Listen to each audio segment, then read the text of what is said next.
So why this kind of canker that people who study agricultural science 4 years, for instance, have not more than 3 weeks practical training. So they become alien to their own profession. It is a problem, and that's why we think we have to have this stakeholders conference.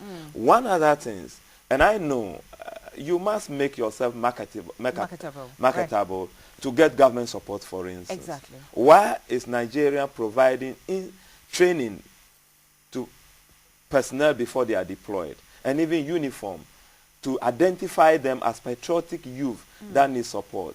The last just ended election that has been touted as successful would not have been successful without the Nigerian Youth Service. And that is something we have to look at. We are talking about biometric registration. National Service can do that for the Electoral Commission without a fee. But why are people not looking at that? The just ended census. We wrote to the Census Secretariat. We want to support the Census Secretariat in providing needed resource. They ignore us. As at now, have you heard about the results? No. No. So we must keep away from the old things, that the status quo syndrome that is not providing results. To what need, what we can do. I'm using Galaxy Tab. Right. And why can't students use these things in answering questions in the examination? We must change from the old mentalities and adopt to current development trends that can help our development efforts. And that is why we think that we have to reach out for them to understand what national service is and people's perception of what is there in the rural areas that is inhibiting people's... I mean, we have to stop that. Interestingly, we watch the Nigerian movies and we see them all in their... Is it NY, you know? NYC uniforms. Uniforms, yes. You know, and we admire the trouser and top and all the both boys and girls. But another thing is the kudi. Some saying the money, the incentives is not enriching enough. I remember after my sixth form, during my national, we were paid 11 cedis. I don't know how much they are being paid now, but something that is not good enough. Ambrose, and then I'll come back to you. Yeah, we are paying them 202 Ghana cedis. 202.90. Yeah. That's more than that national youth employment, isn't it? But they are graduates. They are graduates, right. This is not salary. Right. This is only an allowance to keep them going, and that is what we have made them to understand. Okay. If we were to put them on an employment scale and pay them salaries, it would be more than this. But government recognizes for about 3 years the allowance did not go up. It was 144. So it was only last year that through some negotiations with government, government actually saw the need to increase it to that level, and that is what we've done. The management is still talking. Right. We do not normally make promises on these things because when the need comes up for them to be increased, we do that for them.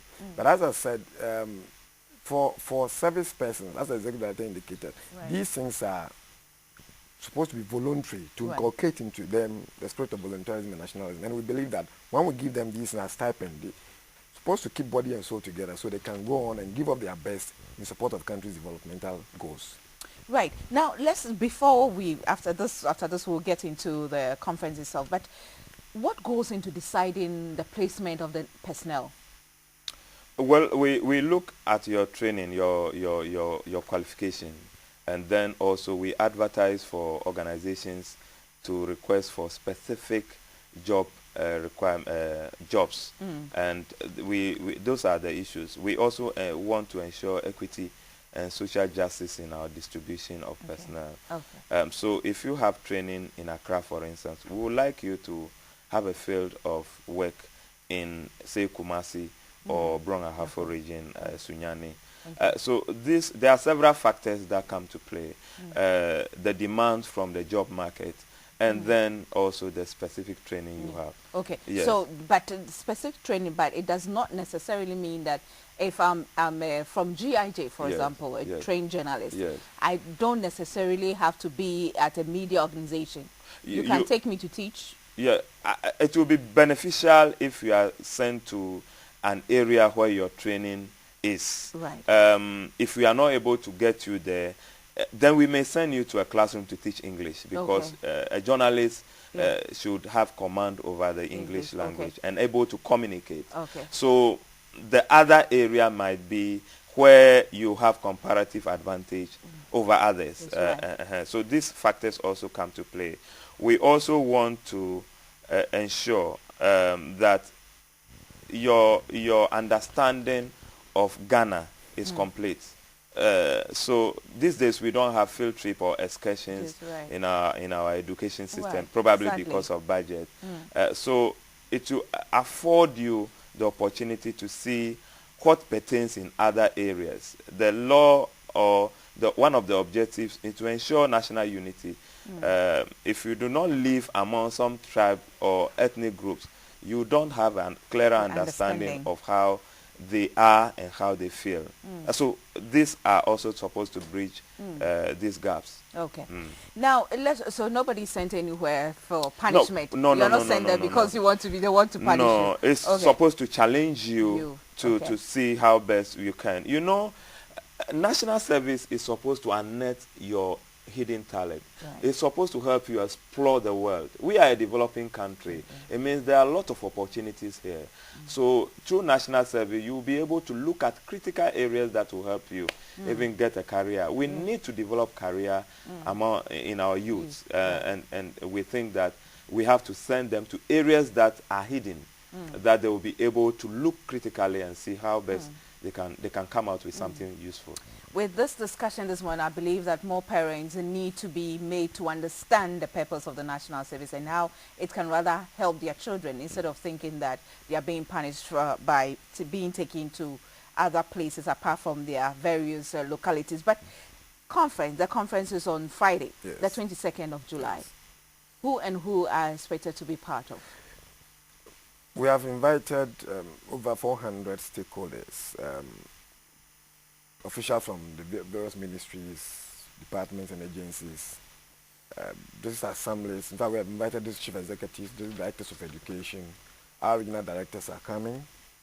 Management will be there, board members will be there, and a host of others. It's because we want every person who has a stake in national service activity to be there. And that is what we intend to do. We have invited some speakers who treat certain specific subjects or topics. Like?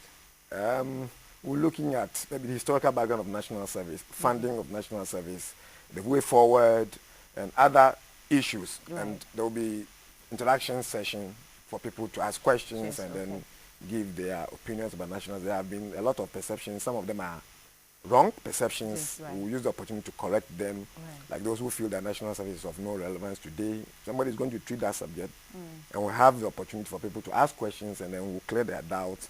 And we believe that after that, people will get a clearer understanding of what national service is all about. Okay, so the theme is a one-day seminar yes, or conference. yes, Okay, and the theme is National Service Scheme in Retrospect, Challenges and the Way Forward. Yes. We have summed up the challenges and the way forward, of course, but on that day, on Friday, what do you think will be the impact after it all? For me, for instance, many of us who work at National Service want to listen to complaints of our user agencies, what challenges they face. It's going to be more of listening from our side, after which would collate all the views, and then the board will take a critical decision on what needs to be done.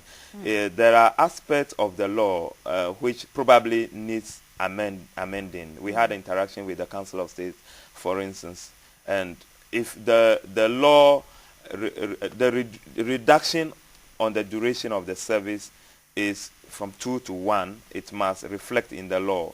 And also the trends today will call for some clear amendments. All these things will feed into a memorandum that should be submitted probably to Parliament to look at. Okay. So we want to listen to people who have direct benefit of the scheme of service personnel, and their suggestions and recommendations we'll take on board. Now, talking about the listening aspect of it, I'm sure National Service personnel watching at home will not forgive me if I don't raise the issue of remuneration, the payment. Gifty, you cannot deploy people and expect them to give up their best if you cannot even cushion them. Sometimes it takes too long in coming. No, this time personnel allowance are paid even before you are paid. Okay. I can assure you that, and personnel will tell you that, in certain some areas that sometimes the month end before they receive the allowance. I must commend government for the promptness of release of funds for the payment of allowances. Okay. That is so past that now. is no more It's no more the issue. They and get also, we are working with the Ministry of Finance to get some adjustment because minimum wage have been increased, and we hope that maybe in the shortest possible time there should be some increments in the allowance because it is due them. Okay. The issue is that if government is seeing relevance in what we are doing, then they will not shake their head in providing the needed support that we need. And I think that for now the scheme, we are living up to expectation because the feedback we get has been positive on the side of government. All right, so Ambrose, your final words. Yeah, we will take this opportunity to invite all those who have a stake in national service. The place is Ghana College of Physicians and Surgeons. We've made adequate preparations for them. There will be exhibition of some of the activities of the scheme and some of our stakeholders, and we welcome all of them. Okay. You are invited. Let me use this opportunity also to invite the general public. We rear animals and grow crops. Very soon, I think by next week, we'll be opening a state-of-the-art cold store at our head office. Really? To sell chicken from our farm, fish, and pork. If we want to introduce pork shows, for instance, and we want to invite you to come and patronize our fresh meat. Even hungry at the moment by talking about No, but delicacy from our farm. It's not frozen meat from outside. No. You know, there's too much contamination of these meats that comes. But highly treated meat from our farm very soon. By next week, you should just come over there and buy chicken at a very reduced price. We are selling at a very reduced price. We want to encourage people to grow and eat what they grow. So you are invited. Well, this is a man who makes the National Service Scheme sound really exciting, you know, really, really exciting. Yeah. And sometimes you wish you can go back and do it. But I've paid my dues, 2 years. I paid my dues. But you are welcome to volunteer sometime and work with us. Okay, I'll do that. But thank you very much. Wish you the best with the conference. And as you said, we'll be there to support it. So I've been talking to the Executive Director of National Service Scheme, Mr. Vincent Kubuanu, and Mr. Ambrose Nsuwa Jr., who's Head of Public Relations, National